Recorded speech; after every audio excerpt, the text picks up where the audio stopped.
If you spent your 20s working instead of partying, building instead of chilling, staying in while others were out having fun, let me tell you something. That's okay. We all have different paths. Some bloom early, some bloom late. Some take the long road, some take shortcuts. But none of it means you're behind. Choosing discipline over distraction isn't something to regret. It's something to respect. Because one day, when the seeds you planted start to grow, when the world sees what you've been building in silence, you'll understand why your path looked different. You weren't missing out. You were leveling up, quietly, patiently, powerfully.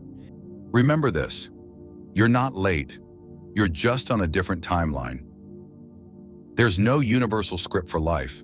Some people find their passion at 22, others find it at 42. Some marry young, others never do, and still live beautifully. So don't compare. Respect your own journey, because while others were out making memories, you were out making foundations. And that's just as valid. That's just as valuable. Every season serves a purpose. And yours, it's unfolding exactly how it's meant to. Let me tell you a story. His name is Eli. He's been hustling since he was 14.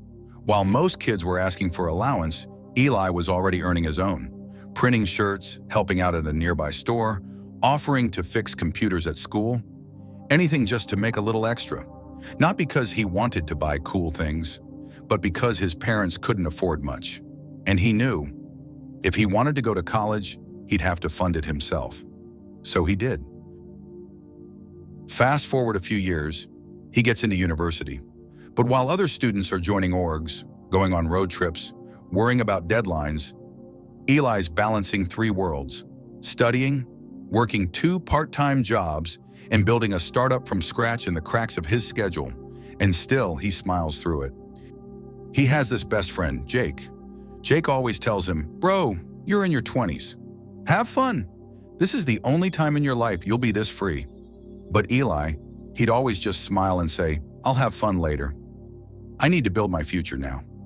Jake didn't really get it. Most people didn't. They saw Eli as too serious, too focused, too different. But Eli wasn't trying to impress anyone. He was thinking of the life he wanted to live at 30, the family he wanted to support, the version of himself he could be proud of. Now here's the beautiful part. At 29, his startup finally made it. Not overnight, not loud, but real. He paid off his debts. He helped his parents retire early. He even brought Jake on a trip, just for old time's sake. And while everyone else was trying to figure out what's next, Eli was already living the life he quietly built when no one was watching. So if you ever feel like your efforts go unnoticed, if you're working while others are playing, just remember, you're not falling behind. You're just building something that takes time. You're not living wrong. You're living intentionally. And that's why we live. For growth, for purpose, for the self we're still becoming. Thanks for being here. I'll see you in the next one.